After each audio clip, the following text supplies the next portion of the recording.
যে 11টা সিটি কর্পোরেশনের প্রশাসক বদল হয়েছে, আমরা কি লক্ষ্য করলাম না সবাই মিলে যদি বাংলাদেশ হয় তাহলে সরকারি দলের বাইরে একজন যোগ্য লোক সৎ কি মানুষ ওখানে খুঁজে পাওয়া গেল না? আমাদের উদ্বেগের জায়গাটা, উৎকণ্ঠের জায়গাটা মাননীয় স্পিকার ওইখানে যে 11টা সিটি কর্পোরেশনের প্রশাসক বদল হয়েছে, আমরা কি লক্ষ্য করলাম না সবাই মিলে যদি বাংলাদেশ হয় তাহলে সরকারি দলের বাইরে একজন যোগ্য লোক সৎ কি মানুষ ওখানে খুঁজে পাওয়া গেল না? মাননীয় স্পিকার আরেকটা কথা বলি, 42টা জেলা প্রশাসক বদল হয়েছে।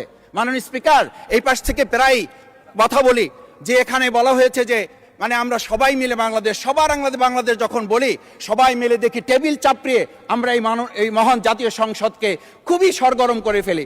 এই 42টা যে জেলা প্রশাসক নিয়োগ হয়েছে, এই জেলা পরিষদে গোটা বাংলাদেশের মধ্যে আজকে এখানে যে কমিটি হয় সেই কমিটি। সংসদ মানেই হচ্ছে বিতর্কের জায়গা, বিতর্ক থেকে সংশোধন হওয়া। ধন্যবাদ।